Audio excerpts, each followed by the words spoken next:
Bienvenue dans Maghreb Stories, le podcast du Maghreb inspirant et humaniste. Je m'appelle Salia Hadj-Djilani, je suis d'origine algérienne et dans ce podcast, je m'entretiendrai avec des femmes et des hommes originaires du Maghreb ou qui y vivent et vous allez découvrir de belles success stories et des personnes inspirantes. Bonjour Fatia El Kadaoui, comment ça va ? Bonjour Saliha, ça va très bien, merci.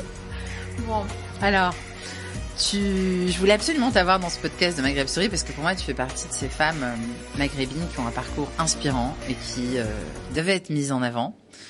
Moi j'admire vraiment ce que tu fais parce que j'ai envie de dire tu t'es faite toute seule, tu as eu cette idée de devenir chef à domicile et tu aurais très bien pu te dire allez je vais rester dans un restaurant pépère et pourquoi je vais me casser la tête à créer autre chose et c'est pour ça que je veux que tu sois dans ce podcast. Donc, pour commencer, est-ce que tu peux déjà nous raconter ton activité aujourd'hui ?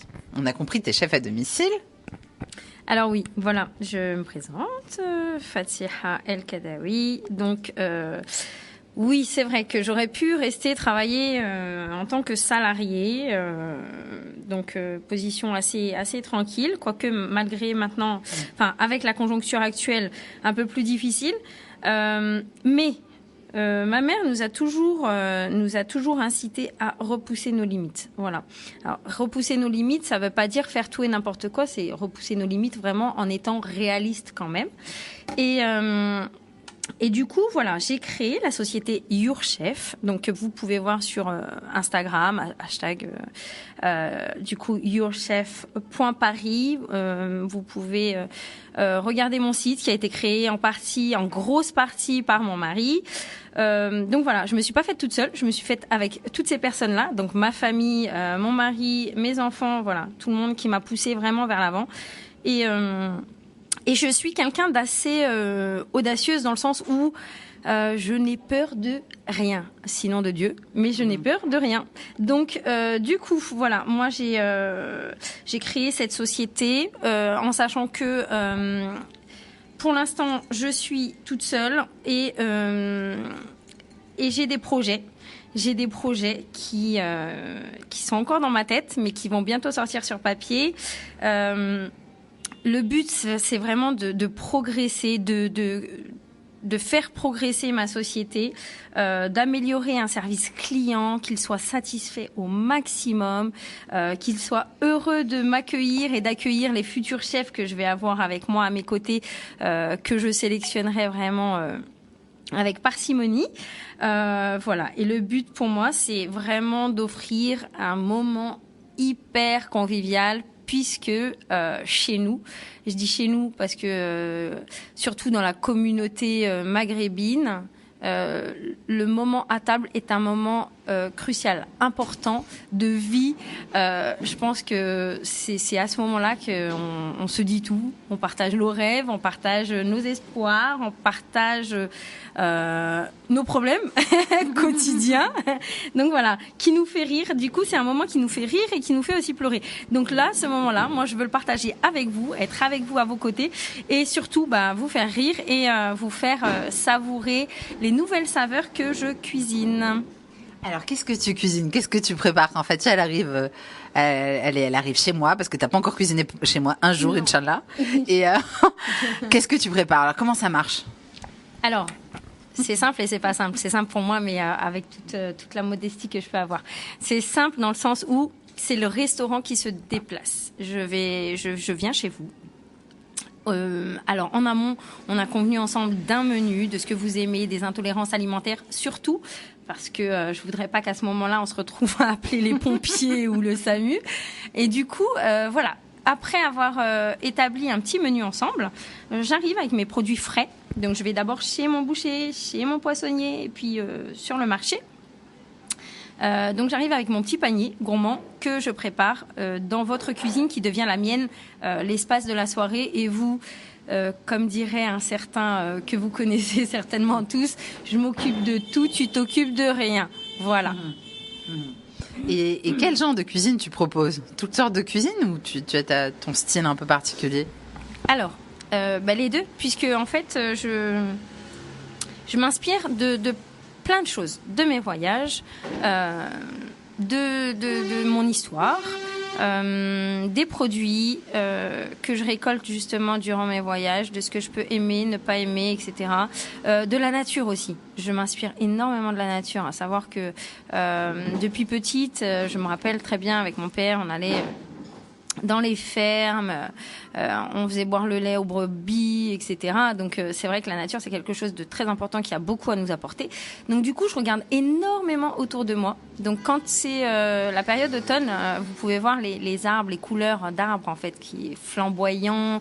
Il y a du vert, il y a du orange, il y a vraiment des couleurs qui se marient à merveille et dont on peut s'inspirer.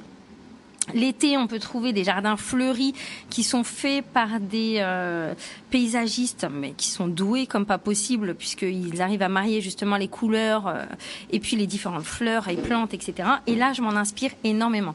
Du coup, ma cuisine, c'est une cuisine fusion, dans le sens où, voilà, je vais tirer un petit peu à droite, à gauche et à gauche, à droite, hein, blanc, bonnet blanc, pour faire ma popote à moi. Et voilà, et vous faire déguster des choses qui sont vraiment de chez moi et pas de quelqu'un d'autre, tout simplement. Quand tu dis de chez moi, tu penses à quoi? Un métissage. Un métissage, tout simplement, parce que moi, je suis née en Bretagne. Comme on dit, Tahia la Bretagne. Ça va changer un petit peu. Et puis, du coup, du Maroc, mais du Maroc qu'on connaît pas tant que ça, puisque mes parents sont nés en Algérie, ont vécu en Algérie, connaissent très bien l'Algérie. Ils ont été rapatriés directement en France. Et du coup, on va au Maroc depuis qu'on est petit, mais pour les vacances. Donc, on ne connaît pas vraiment ce pays. On connaît notre maison, le marché à côté. D'où tu es au Maroc? De Oujda. Oujda et Saïdia. Donc voilà, on connaît un petit peu la région, Barkhane, etc. Et on a toujours fait le voyage en voiture. Donc on connaît, voilà, on a fait la traversée en Espagne, etc. Donc voilà, ça nous a permis aussi de récolter les saveurs qui sont en France, sur le littoral. Et puis ensuite en Espagne et voilà, pour arriver jusqu'au sud, métissage andalou marocain, tout simplement. Donc on va retrouver toutes ces influences de l'Espagne, du Maroc et bien sûr de la Bretagne. Oui, de la Bretagne et des voyages, donc de l'Asie, du Mexique, voilà, où il y a des choses magnifiques. Oui, parce que c'est important de préciser, c'est pas parce qu'il y a Fatiha qui arrive chez vous qu'elle va vous faire du couscous ou un tagine. Non, ça, comme on disait tout à l'heure, en dehors du micro, il me connaît de A à Z et de Z à A. Et là, ça sera peut-être un couscous, mais assez revisité. Donc vraiment avec des saveurs un petit peu nouvelles. Et pourquoi pas mettre un petit peu de foie gras, un petit peu de choses un peu nobles, la noix de Saint-Jacques pour ce qui est des fruits de mer, voilà. Histoire de changer. Moi, j'aime beaucoup apporter le côté, voilà, Bretagne, Maroc, mais ici et ailleurs aussi. Non, c'est important de le préciser parce que on tombe vite dans la caricature quand on n'est pas forcément ton parcours. Et alors, comment tu as commencé? Comment tu t'es mise dans la cuisine un beau matin? Ah à cause des problèmes. À cause des problèmes, voilà. J'ai fait des études, donc des études de droit, des études de psychopathologie et psychoclinique de l'enfant. Et puis, comme on a tous nos problèmes et qu'on sait plus ou moins bien les gérer, moi, je ne savais pas les gérer. Donc, en plus, prendre les problèmes des autres et les ramener à la maison, non merci. Du coup, il fallait que je travaille assez rapidement. J'ai trouvé une formation, c'est pour ça que je dis Tahia la Bretagne, de crêpière. Parenthèse, Tahia la Bretagne, pour ceux qui ne parlent pas arabe, ça veut dire vive la Bretagne. Exactement. Parce que j'ai fait ma formation de crêpière là-bas. Donc, une formation de maître crêpière. Qui m'a permis justement d'avoir un pas dans la restauration. Et puis ensuite, voilà, on m'a débauchée pour travailler un peu dans une école de commerce, une grande école de commerce, où j'ai été responsable de la cafétéria pendant 10 ans. Waouh, quelle école de commerce! L'ESG, donc l'ESG qui est situé à Saint-Ambroise et donc il y a plusieurs annexes. Donc voilà. Et puis ensuite, voilà, un petit peu marre des étudiants, de la jeunesse, même si ça rend jeune. Du coup, j'ai rencontré une amie qui est chef et qui a eu besoin de moi à un moment donné pour faire maître d'hôtel pendant un service. Et puis ça m'a plu parce que je me suis dit en fait c'est facile et je me suis lancée tout simplement. Voilà. Et à partir de là, qu'est-ce que tu as fait par la suite? Parce que là, on est à Paris. Comment ça s'est fait, la translation comme ça? Alors, du coup, en fait, je suis arrivée donc à l'ESG. Ensuite, j'ai rencontré mon amie et elle m'a incitée à m'inscrire sur une plateforme qui s'appelle La Belle Assiette. C'est une plateforme de mise en relation de chefs. Et là, à ce moment-là, je me suis dit, bon, autant créer aussi ma société en parallèle, puisque ça fonctionne.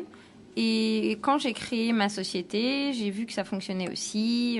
On essaye de développer surtout le côté Instagram, parce que c'est vrai que là, ça marche du feu de Dieu. Et j'ai eu beaucoup de chance, mais beaucoup de travail également. Que les gros influenceurs, des artistes répondent présents, ils sont là pour m'épauler et je trouve ça magnifique. Allez voir sur mon compte, vous verrez un petit peu les personnalités. Tu peux redonner le compte ? Alors c'est Yourchef, YOURCHEF. .Paris, ça c'est mon site internet, et puis vous allez sur Yourchef Instagram et vous allez me trouver, j'ai un beau brushing et des boucles d'oreilles rouges.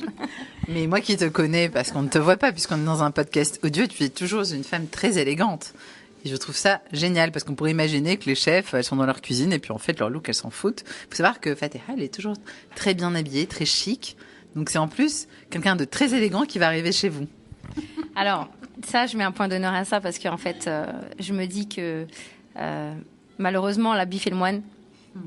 Et comme dans les assiettes, on aime bien déguster par les yeux d'abord, quand on voit quelqu'un de bien apprêté qui arrive chez soi, on est quand même satisfait et content, et on se dit que le travail va être bien fait. Malheureusement, voilà, on se fie aux apparences, mais heureusement, parce que pour moi, normalement, ça suit dans la cuisine. Donc voilà.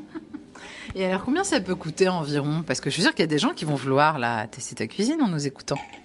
Alors, il y a 2 types de menus. Un menu bistronome, un menu gastronome. Sachant que je suis vraiment autodidacte et que je n'ai pas fait d'études dans la gastronomie, je parle de gastronomie dans le sens où c'est des produits qui sont assez travaillés, des produits fins, assez prestigieux. Par contre, c'est vrai que c'est pas de la fine gastronomie, dans le sens où ce ne sont pas des petites quantités. Moi, j'aime bien quand le client est rassasié et me dit « Ah, j'ai bien mangé ». C'est très important, parce qu'on la connaît, la gastronomie, t'as une petite noisette de quelque chose et puis ça y est. Puis tu restes sur ta faim, c'est horrible. Exact. Et donc, du coup, je me dis, bon, je rassemble plusieurs saveurs dans la même assiette, plutôt que de faire plusieurs assiettes.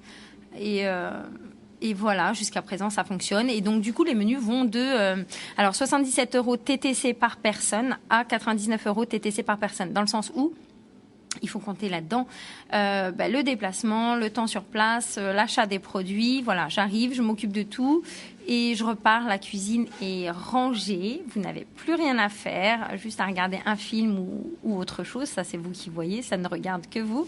Mais dans tous les cas, vous savourez le moment présent avec les personnes qui sont là à ce moment-là. Et voilà, moi, je sais me faire discrète. Si toutefois, vous m'invitez pas en café, je dis pas non. J'aime bien ça. Et voilà, on partage des choses. Et il me semble que c'est tout. Oui, en fait, c'est un vrai repas. Donc, tu viens, tu prépares tout. C'est fait maison, c'est des produits de qualité. Il y a le service sur place. Il y a le rangement ensuite. Donc, voilà, on fait aussi maître d'hôtel, plongeur. On fait la plonge. On fait pas plongeur. Je veux pas plonger dans la vaisselle. Donc, voilà, on fait la plonge et puis on repart comme si... voilà. Et si on veut te contacter, comme tu disais tout à l'heure, c'est Yourchef. Exactement, mon site, il y a mon numéro de téléphone dessus. N'hésitez pas, normalement je suis disponible assez rapidement, sauf si j'ai des petits problèmes. Mais sinon, normalement, tout va bien. Merci beaucoup, Fateha. Et puis, bonne continuation. Et puis, il faut vraiment que je goûte ta cuisine. De toute façon, ça va venir. Merci beaucoup, Saleha, de m'avoir accueillie. Et puis, au plaisir de vous accueillir tous. Bye bye. Salut à tous.